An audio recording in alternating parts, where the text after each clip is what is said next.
Okay, everybody, welcome to the Boostly podcast, where I like to give hosts just like you the tools, the tactics, the training, and the confidence to get more bookings.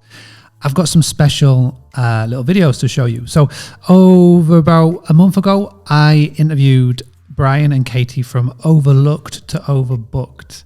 And a large part of the reason why you aren't getting bookings is because you aren't trying to appeal to your ideal guest. And there's so many ways that you are missing out on some things that you don't even realize.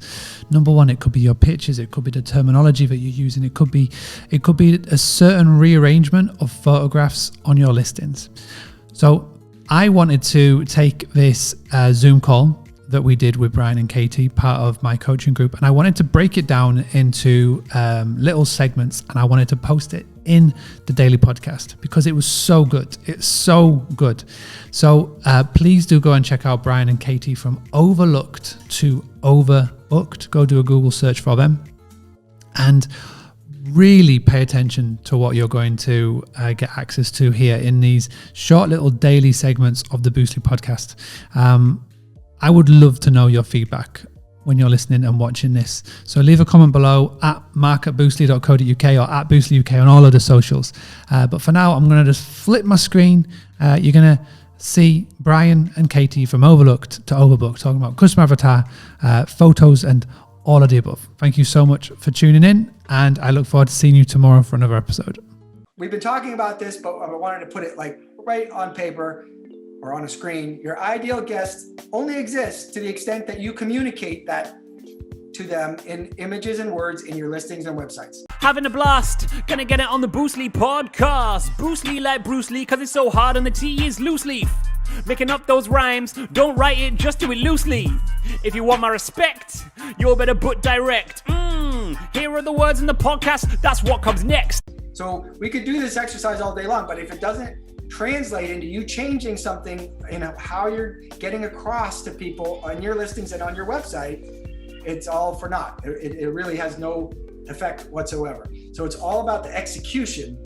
Take execution over cleverness every day, right? So you need to be able to find a way to take that picture or write that caption so that it gets in the head of the person that you claim that you're trying to pull in. Right. And so sometimes you're lucky enough to really have a very specific type, like on the extreme end, your rental. And then your photos are kind of easy, right? Like what you put in your listing, because immediately, like, boom, it's right there. You have a space-themed rental. Or if you happen to be on a living dairy farm and this is an experience you give to your guests, then again, it's a little bit easier for you, right? You're the taller basketball player. You have to work a little less to try to figure out who's going to come here, because automatically your setting is going to attract a certain kind of person. But beyond that, all of this comes back to your photos, and the stuff that you photograph to try to differentiate if you're not one of those people becomes one of the essential differences between real estate photography and vacation rental photography. And I just wanted to point this out because we obviously give a lot of advice about the technical quality of photos, like keep your line straight and have your white balance right. But we really do want to emphasize, and we've moved towards this more and more, emotion over perfection, right? Because a realtor, all they have to do, I'm not saying this is super easy, but basically all they have to do is get people to an open house, right? They've got them in, and then if they don't like that particular house, they have a whole portfolio that they can show off and move on to the next place. But you're the host, you guys, you need to sell your rental online as is. What you see is what you get, right? So you really want to get that emotional appeal, the sense of yearning over. And then thinking about your avatar, you want to think about all the things that you need to tell them in a way that's attractive. And it's kind of a balancing act to be informational, but also create a sense of yearning. So this is a town close to Nice called Ez. And here's a photo that you could use saying, and then also immediately exclude some people saying, you will have to climb quite a bit to get to my rental, right? So you're going to explain to them that you're going to need to be okay with stairs, but here's this gorgeous setting, and then you can obviously move on to different photos and explain other things. If you have kids, you do kid-centric photos, right? So you're going to show off a crib where it's not the sexiest photo that's out there, but it's still well composed and all the stuff, but you're showing off a crib, so it has a function, it has a purpose.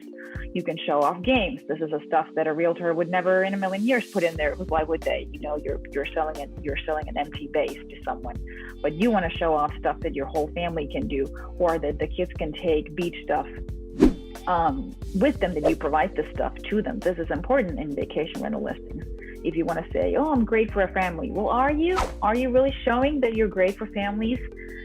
Another way to create a sense of yearning. Well, older people like with games too. So these point of view shots, you have a fire going, you have games. And no, it's not a technically perfect photo. You could straighten the lines and do a white balance thing, but who cares? Look at the hot chocolate by the fire. It's just great. So again, thinking about, well, what would your guests enjoy doing? Are they going to stay in? Are they going to be out?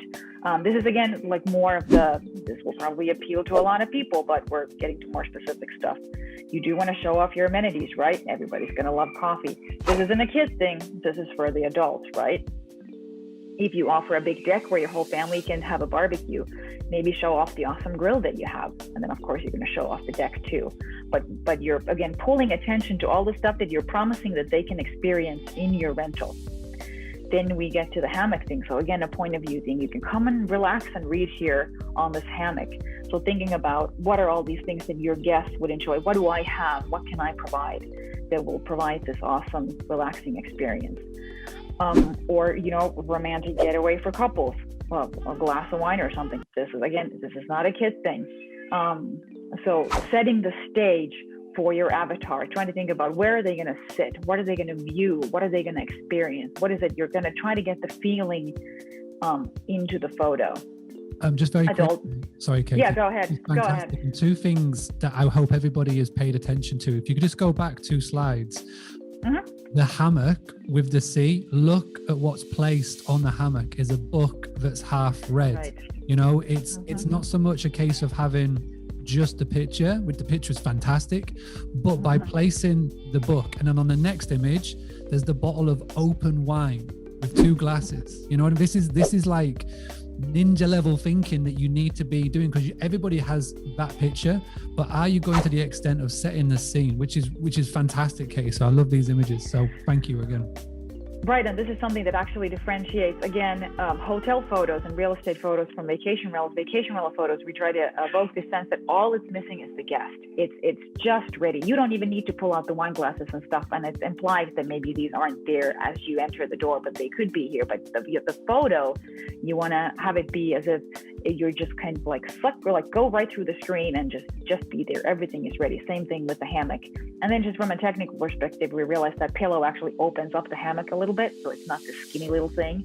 So this is something we thought about, like, well, how do we make this even more cozy looking?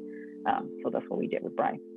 Brian golfing in Montana. I usually say don't put people in your photos, but if you're showing off an activity in a public place, I think it's okay. But this is, again, appealing to a certain kind of crowd. Look at this scenery here, something that you can come and do. So think of outside your rental. Think about activities that you can do.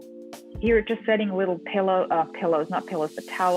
at the foot of the sun chairs. Again, is just adding a tiny bit of hospitality where it's not empty, it's not as sort of plain. It's still a gorgeous setting, but now you're thinking like, oh, I could be there with that towel. It's those little staging things that can make a difference too.